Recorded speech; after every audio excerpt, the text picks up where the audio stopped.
Mesdames et messieurs, c'est peu de dire le plaisir qui est le mien de vous retrouver ici dans cette région, au cœur de notre pays, dans cette France rurale, si chère pour nous.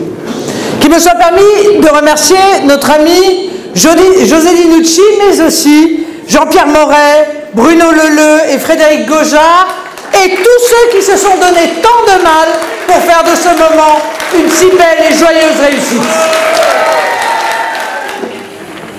Vous avez pu mesurer en un an de macronisme le bilan. Je ne parle pas des grands chiffres macroéconomiques comme la dette, le commerce extérieur et les déficits, qui sont désastreux. Je veux parler des mesures qui ont un impact direct sur votre vie quotidienne.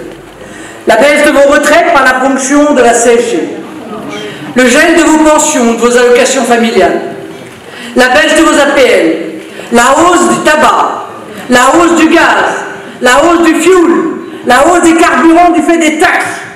Chaque plein qui coûte à peu près 15 € supplémentaires chaque mois. Ce sont encore quelques dizaines d'euros de plus qui vous sont pris.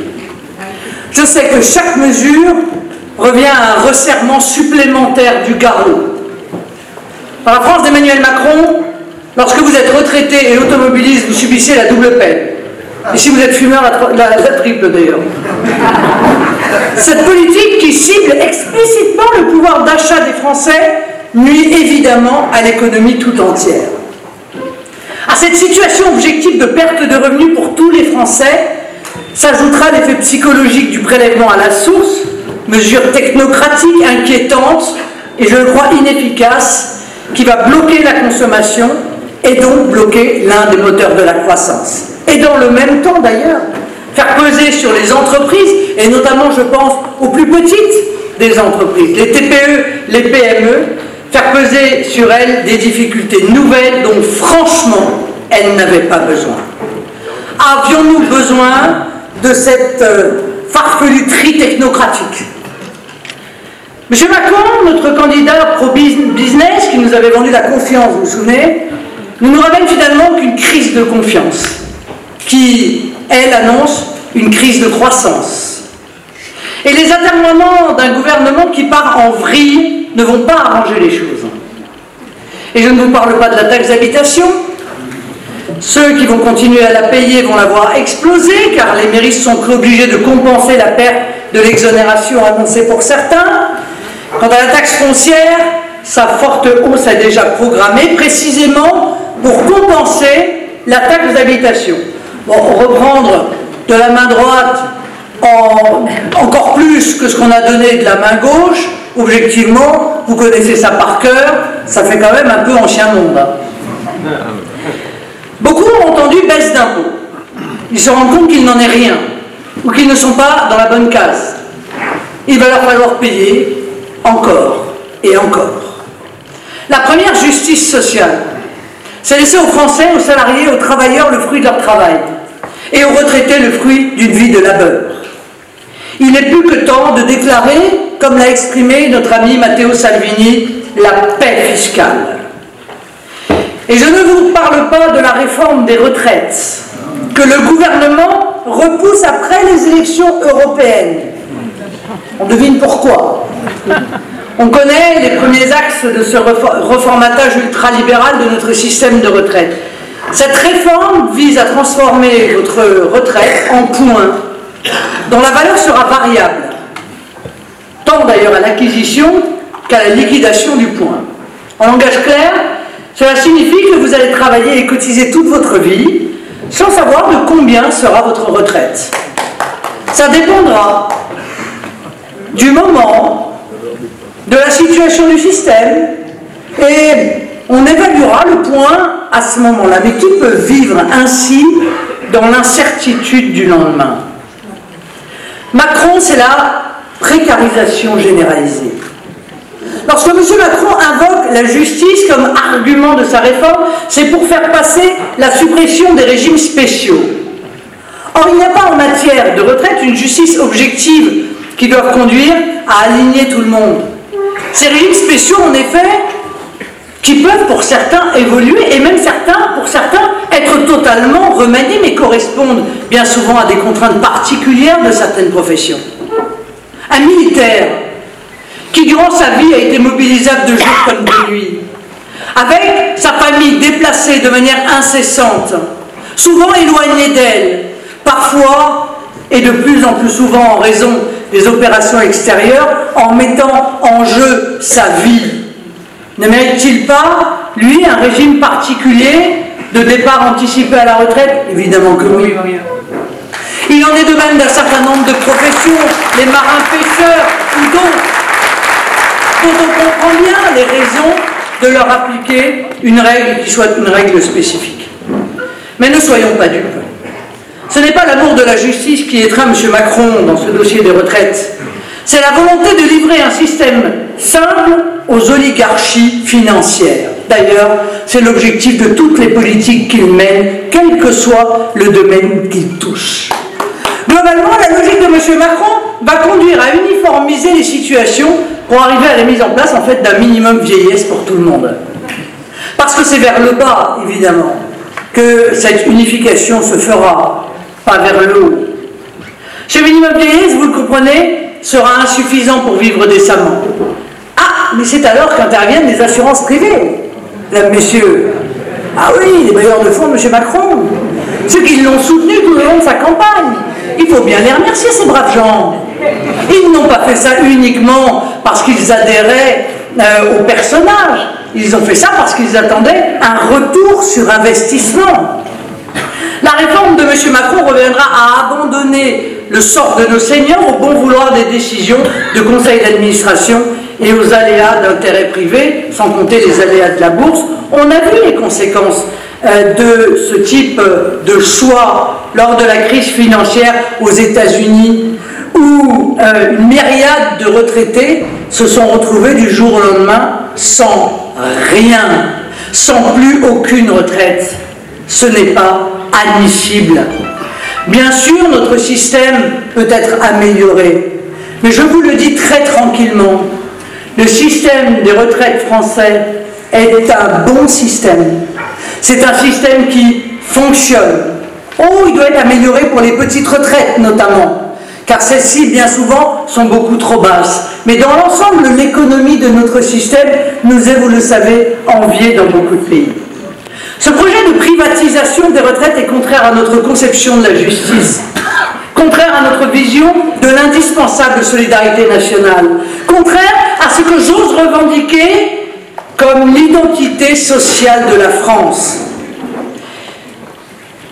À l'Assemblée, je vais vous le dire, comme sur le terrain, nous nous y opposerons. Et puis nous rappellerons tout de même à ceux qui modifient en permanence le système de retraite pour camoufler leurs propres erreurs, que le meilleur moyen de sauver le système des retraites, c'est de faire en sorte qu'il n'y ait plus dans notre pays de chômage de masse. Car plus il y a de gens qui travaillent, et plus il y a de financement des retraites. C'est donc l'ensemble, évidemment, du système économique qui est à revoir, système économique dont on peut quand même tirer le bilan. On est au bout de la logique. On est d'ailleurs tellement au bout de la logique de ce système économique ultralibéral, de libre-échange, de laisser faire, laisser aller, laisser passer, qu'une majorité aujourd'hui de pays sont en train de lui tourner le dos. Enfin, M. Macron a dans ses cartons la réforme des indemnités de chômage, qui emporte évidemment une baisse des droits, parce que c'est ça l'objectif, il ne faut quand même pas l'oublier, dans un système qui, je le rappelle, ne relève pas de l'aide sociale, mais de la prise en charge par une assurance à laquelle vous avez cotisé. La dégressivité qui est envisagée touchera surtout les cadres, enfin au début. Ben oui, parce que c'est le principe, et vous le savez bien, on met le pied dans la porte, et quand le pied est dans la porte, ben c'est beaucoup plus facile avec un coup d'épaule de l'ouvrir totalement pour que chacun puisse en bénéficier. C'est vrai que dans les pistes qui ont été données de cette réforme des retraites, il y a des choses qui nous ont évidemment beaucoup inquiétés et sur lesquelles nous exigeons une clarification. Est-ce que par exemple ils envisagent de fixer le niveau d'indemnisation du chômage aux revenus, mais aussi au patrimoine. Ah, oui, bien sûr, on comprend bien là que l'analyse du patrimoine permettrait eh bien, de ne pas verser les indemnisations du chômage à la hauteur à laquelle il devrait être versé. Ça, ce serait évidemment extrêmement inquiétant. Ils s'en défendent, mais permettez-moi de vous dire, je n'ai aucune confiance dans ce gouvernement. Je n'ai aucune confiance en eux. Et nous savons bien que c'est parce que nous menons un combat et parce que nous dénonçons que nous réussissons de temps en temps à les faire reculer. Ne vous y trompez pas, ils voulaient toucher aux pensions de réversion. Alors très certainement, ils ont fait un pas en arrière, mais pourquoi? Parce qu'ils ont vu que ceci suscitait légitimement d'ailleurs une bronca dans le pays. Dans le système de M. Macron, on s'en rend compte, à part les ultra-riches, tout le monde, des classes moyennes ou populaires, doivent passer à la caisse. Ce que nous prépare M. Macron, c'est un Tchernobyl social. Et le pire, c'est que ces efforts demandés aux plus faibles sont sans effet sur la reprise économique. Force est de constater que le système Macron, c'est non seulement injuste, mais c'est totalement inefficace. M. Macron présente le plus mauvais bilan de la zone euro, qui elle-même présente le plus mauvais bilan économique et social des pays développés. En matière économique, M. Macron, celui à qui tout réussissait, est un cancre dans une classe au niveau très faible.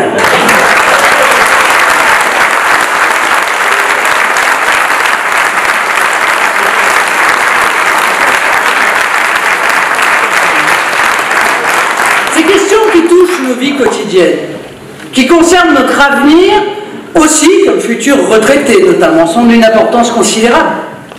C'est la raison pour laquelle nous avons voulu, avec Matteo Salvini, profiter de notre rencontre en Italie pour mettre le projecteur sur ces questions économiques et sociales. Mettre aussi le projecteur sur le lien qui existe entre les décisions qui sont prises à Bruxelles et les conséquences à Kublac. Parce que le lien, il est direct en l'occurrence. Chacun d'ailleurs a pu voir à cette occasion la concordance totale de vues entre le Rassemblement national et la Ligue. Elle dépasse largement les questions sécuritaires ou migratoires.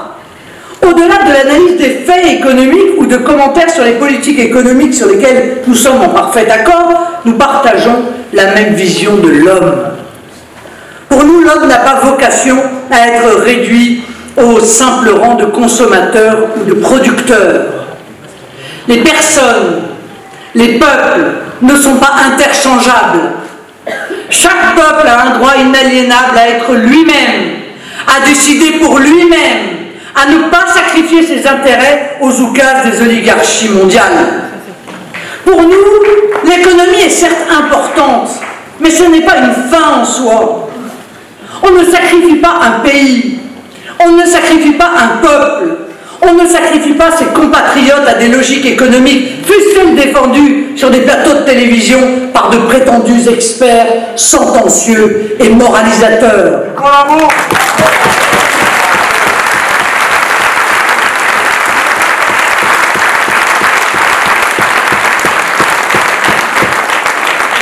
Nous pensons, à la différence des amis de M. Macron, qu'on ne peut pas être heureux tout seul. À l'individualisme forcené et destructeur du mondialisme, nous opposons une vision altruiste, généreuse, respectueuse, nationale. Nous ne croyons pas que la cupidité, érigée en qualité première, puisse aboutir à une société vertueuse. La cupidité généralisée, ça ne fait pas de la générosité, de la solidarité, de la fraternité, mais ça conduit à l'égoïsme et à la concurrence de tous contre tous. C'est le projet de M. Macron. Ce n'est pas là notre modèle de société. Cette vision prédatrice est antinomique d'une vision nationale, qui fait pour nous de tous les Français, quelle que soit leur race ou leur religion, des frères, envers lesquels nous nous sentons liés affectivement. Je ne crains pas de le dire. Ce déplacement chez nos amis italiens qui annoncent d'autres initiatives internationales a été un grand succès. Ce voyage en Italie a de manière publique lancé le grand mouvement des peuples de la reconquête démocratique de leur intérêt, de leur liberté, de leur fierté. Ce grand mouvement qui s'est enclenché dans le monde, qui se manifeste élection après élection dans toute l'Europe et qui doit nous conduire à une grande victoire aux élections européennes le 26 mai prochain.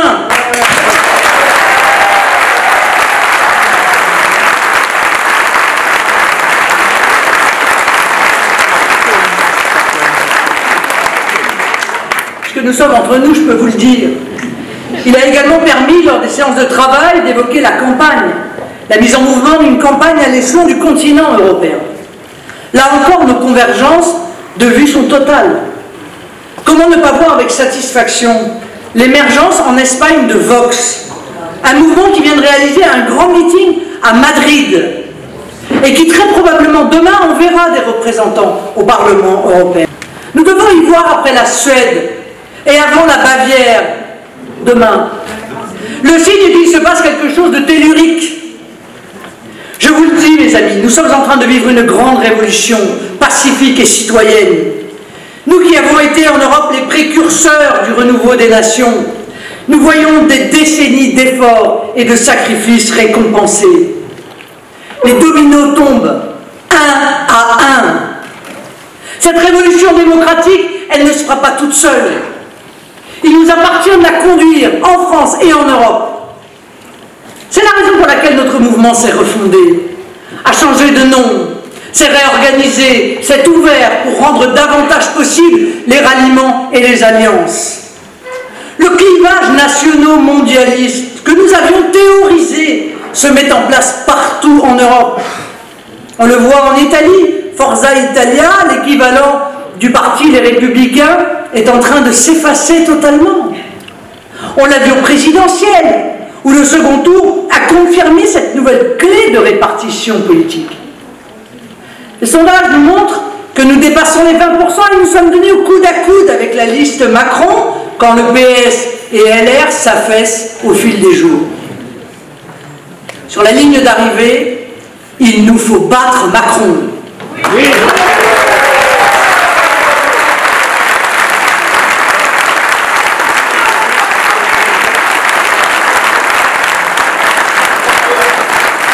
Et ce clivage, mes amis, nous devons continuer à l'expliquer à ceux qui restent enfermés dans un schéma qui a vécu.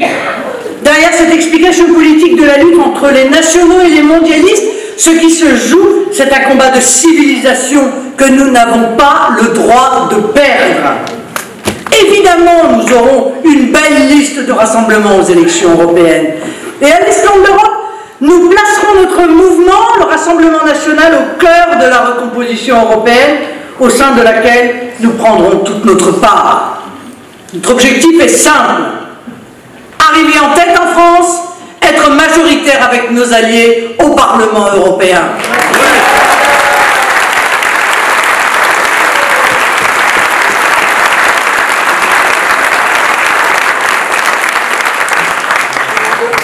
Ces objectifs politiques sont atteignables. Nous sommes arrivés en tête en 2014, alors que LR, le PS étaient encore fringants. Ils ne sont plus aujourd'hui que l'ombre d'eux-mêmes, des forces déclinantes. Le PS ne donne plus signe de vie, et LR est traversé en son sein par le clivage mondialiste nationaux, c'est dire s'il est touché à mort. Ces partis du monde ancien s'apprêtent à rejoindre le cimetière des anciens grands partis, comme le Parti radical. En 2014, l'Union européenne, conduite par sa chancelière, semblait un empire indestructible, que nous, pauvres maquisards politiques, nous essayions de conquérir.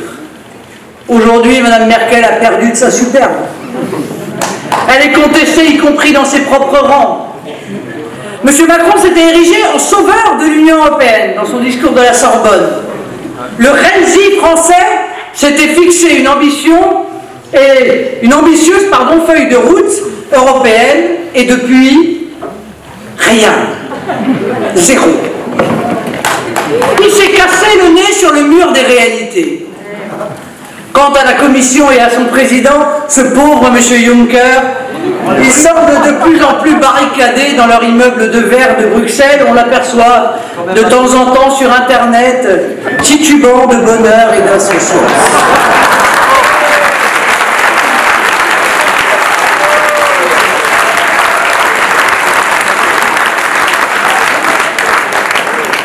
Rassurez-vous sur les commissaires européens, si leurs résultats sont minables, leurs traitements sont royaux. Pas normal pour la caste mondiale. Imaginez que M. Juncker, le président de la Commission, M. Moscovici d'ailleurs, gagne 25 à 26 000 euros par mois, sans compter diverses primes de résidence, d'installation, de départ. M. Draghi, le président de la BCE, celui qui explique à 500 millions d'Européens qu'il faut se serrer la ceinture et marche, lui, tranquillement, à 31 000 euros par mois. Dans le système de l'Union européenne, décidément généreux avec les siens, pensez que les fonctionnaires émargent à 21 000 euros par mois. Bon, on le voit, la soupe est bonne. C'est pour les peuples que l'addition est salée.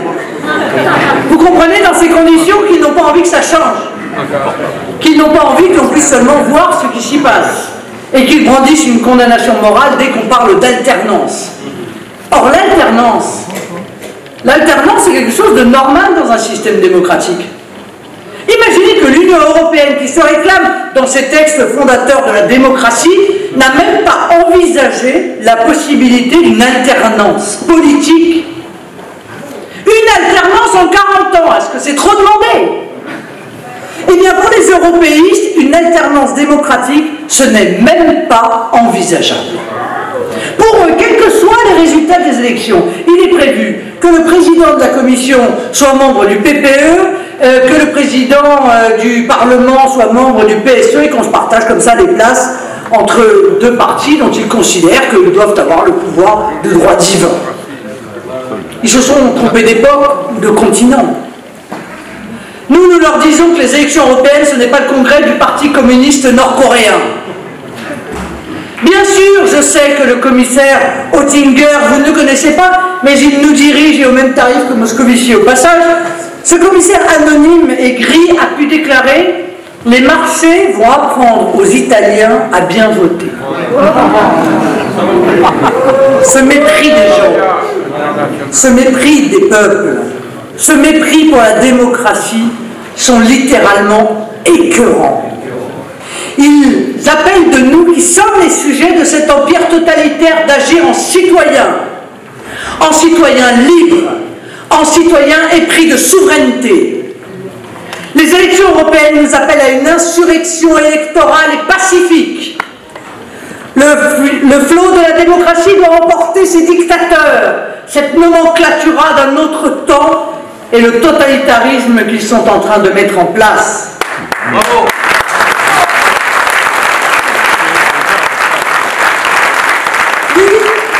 J'ose le dire, mes chers amis, l'Union européenne est un totalitarisme. Il s'impose contre la vie des peuples. En ignorant les référendums, comme en France en 2005 ou en Hollande. Il se maintient par la menace, il se maintient par le chantage, il poursuit de sa haine tenace ceux qui lui résistent. Les Britanniques, qui ont commis le crime de la liberté, en savent quelque chose. Imaginez que M. Barnier menace de réactiver la guerre en Irlande pour punir la Grande-Bretagne. Et comment ose-t-il nous dire encore que l'Union européenne, c'est la paix? C'est parce que nous sommes les vrais Européens que nous sommes contre l'Union européenne. D'un point de vue des principes, qui peut croire que la construction de l'Europe puisse tourner le dos à la valeur fondatrice de notre continent? La valeur fondatrice de notre continent, celle que notre civilisation a apportée au monde, c'est la liberté. La liberté de conscience, la liberté de l'homme, la liberté des peuples. Oui.